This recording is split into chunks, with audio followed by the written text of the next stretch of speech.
So we are still introducing the feedback wheel before we get into the meat of what it is and the specific steps. We're still getting into a mindset about how to use it, why to use it.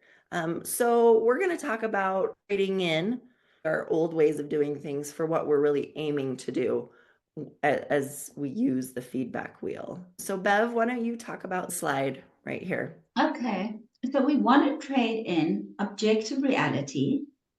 As an example, my husband was telling people a story the other day about we went on a trip 3 months ago, and I wanted to jump in and say, no, it wasn't. It was actually 5 months ago. It had no relevance to the story.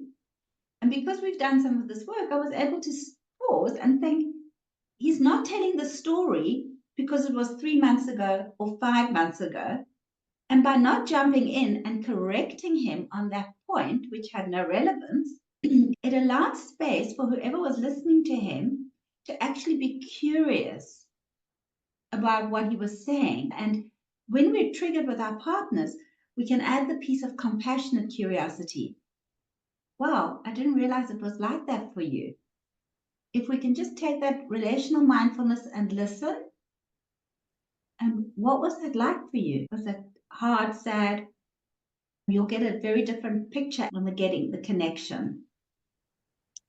Yeah, that's so important. It is such a knee-jerk reaction. Again, so much of being relational is stopping our knee-jerk reactions. It's such a knee-jerk reactions to focus on objective reality.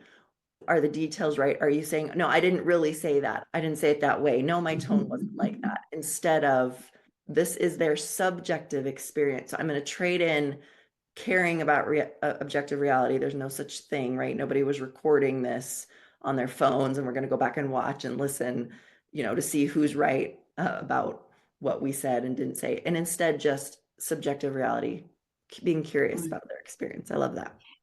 And then what we could add to that is I didn't intend to say it so harshly, or I didn't mean to be critical, but to take ownership if that's how your partners heard it.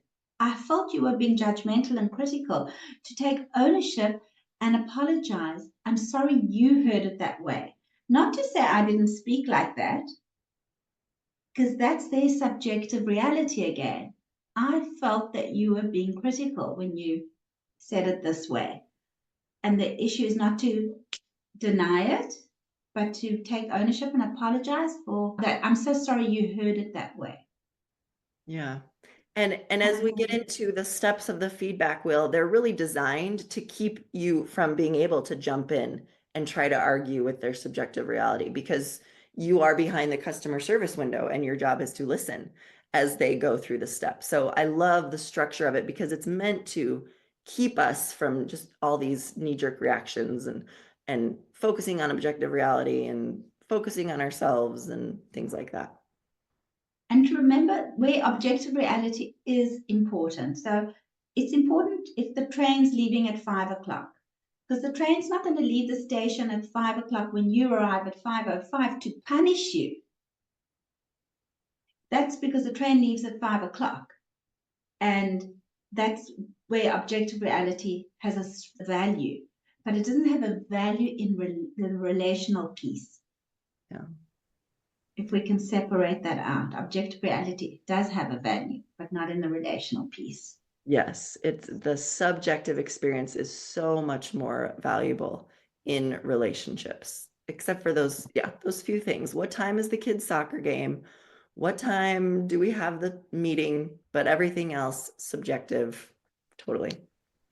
Right. Thanks, Bev.